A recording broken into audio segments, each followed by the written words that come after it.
Qin Yichen memiringkan kepalanya. Ada apa? Yao Yuekong juga menepuk keningnya. Saya lupa memberitahu Anda. Saudara Guanxing mengirim pesan pada saat itu, sehingga Wen Tianguan siap menyerang.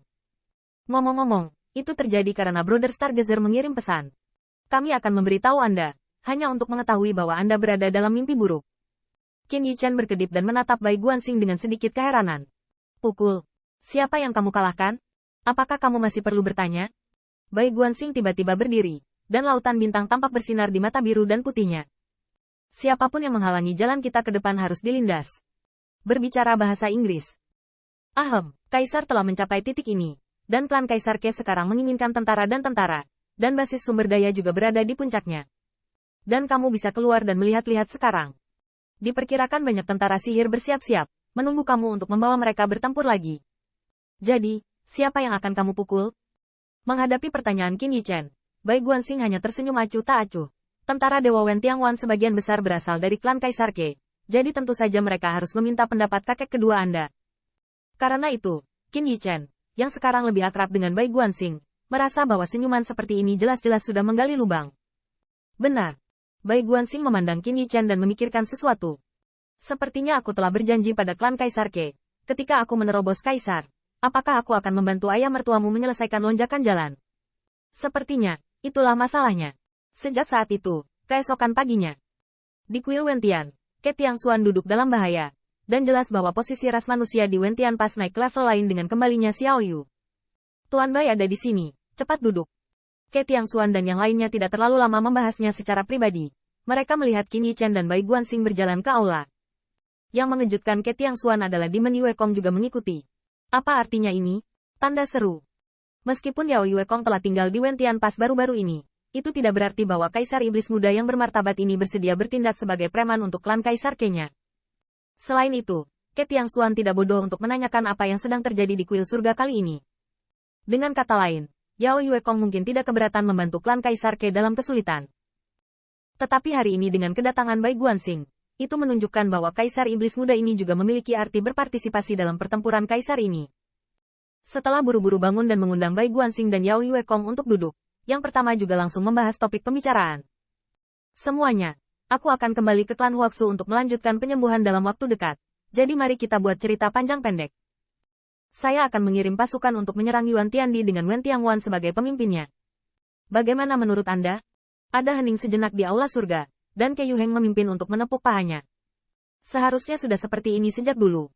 Tuan Bai yang bertanggung jawab. Dia tak terkalahkan dan tak terkalahkan. Sebenarnya, berlebihan untuk mengatakan bahwa seharusnya begini, karena menurut rencana awal klan Kaisar Ke, sebelum Kaisar Ke meninggalkan adat istiadat, mereka hanya berperang melawan istana Tianhe, yang mana terpisah dari surga.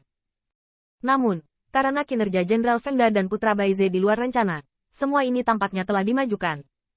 Terlihat bahwa banyak ahli di Wen Tianguan sangat setuju dengan penyerangan terhadap Yuan Tiandi.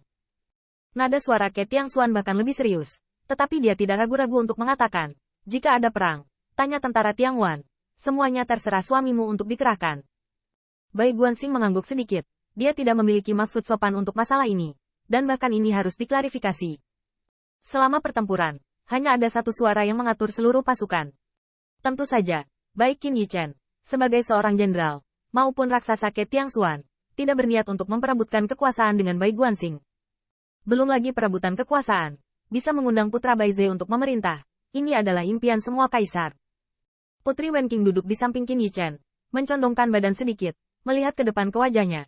Xiao Bai, klan mana yang akan kita lawan? Bai Guanxing dengan tenang mengambil cangkir teh dan hanya membasahi tenggorokannya, dan melihat semburan kastanya Ke Tiangxuan jatuh di kepala Putri Wen Qing, tidak ada aturan. Putri Wen Qing mencengkeram kepalanya, merasa sedih, sementara Bai Guanxing meletakkan cangkir tehnya, seolah-olah semuanya tidak ada hubungannya dengan dia. Dia bertanya dengan senyum tipis. Tuan Putri ingin melawan klan dulu? Klan Fan Ming. Putri Wen Qing berpikir sejenak, dan kemudian menggertakkan giginya dengan keras. Selama bertahun-tahun ini, Kaisar Yuan Tian tidak bisa menahan kayunya, tetapi permaisuri membunuh kayunya. Terutama tendangan yang menendang Laut Chaos, tidak diragukan lagi menempa kebencian yang tak tergoyahkan. Sementara Bai Guanxing menatap matanya, dia mengangguk setuju. Kalau begitu lawan klan Fan Ming. Apa?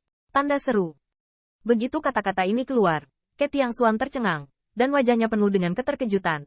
Tuan, wilayah klan Fan Ming, di sisi lain dari Istana Surgawi, jika Anda ingin diserang oleh tentara. Petik 2. Pengadilan Surgawi terletak di posisi tengah Kaisar Surga. Sebelum dan sesudah Pengadilan Surgawi, banyak klan Kaisar memiliki cabang yang berbeda. Untuk menyerang klan Fan Ming, Anda tidak hanya harus menyeberangi Sungai Tianhe, tetapi juga melewati Pengadilan Surgawi. Banyak pembangkit tenaga listrik tercengang. Tidak mungkin Putra Baize belum melihat wilayah Kaisar Surga alam hari ini. Bahkan Putri Wenxing, yang memegangi kepalanya, tampak kosong. Sedikit, Tuan Bai. Aku hanya bicara. Bukankah kamu benar-benar ingin melawan klan Fan Ming? Bahkan Putri Wenxing tahu bahwa dia hanya berteriak meminta beberapa kata untuk meredakan amarahnya. Bagaimana mungkin karena beberapa kata amarahnya? Tentu saja itu palsu.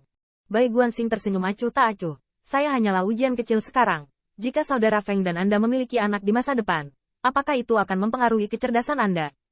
Kamu. Putri Wenxing menjadi gila untuk sementara waktu. Ini adalah agenda untuk memutuskan pertempuran puluhan juta pasukan. Oke. Apakah ada rasa hormat? Akan tetapi, dari awal sampai akhir, Bai Guanxing sedang mengobrol dan tertawa. Dan sepertinya mendiskusikan hal sepele yang tidak biasa.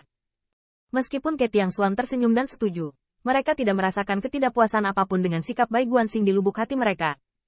Lagi pula, pasukan yang diperintahkan Putra Baize saat itu lebih dari puluhan juta. Di mata putra-putra Baize, puluhan juta pasukan melakukan pawai. Tampaknya itu benar-benar hanya pertarungan kecil. Singkatnya, klan mana yang akan diserang belum diputuskan untuk saat ini. Tapi setelah aku pergi, biarkan saudara-saudara di Wen Tiangwan bersiap untuk perang. Putri Wenxing tercengang. Belum diputuskan untuk saat ini. Tanda seru. Mengapa pikiran Putra Baize selalu naik turun? Anda tahu, klan mana yang akan diserang adalah prioritas utama pertempuran. Ras penyerang berbeda, jalur berbaris berbeda, formasi juga berbeda, dan bahkan arah seluruh pertempuran akan berbeda. Untuk masalah sepenting itu, Putra Baize berkata bahwa dia tidak akan membahasnya untuk saat ini. Tetapi biarkan Wen Tiangwan mulai bersiap untuk pertempuran. Menghadapi mata terbuka lebar Putri Wenxing, Bai Guanxing tersenyum tipis. Aku tidak memberitahumu klan mana yang harus dilawan. Sekutu Yuan Tiandi akan merasa bahwa mereka mungkin dikalahkan. Putri Wenxing terkejut, dan kemudian dia menggelengkan jari gioknya dengan bingung. Jika kamu tidak memberitahu kami klan mana yang harus dilawan, sekutu Yuan Tiandi semua akan. Bai Guanxing menatap matanya dan mendesah. Saudara Feng, biarkan ruangan itu merebus otak binatang buas untuk melengkapi sang putri. Dan perlakukan itu demi anak-anak.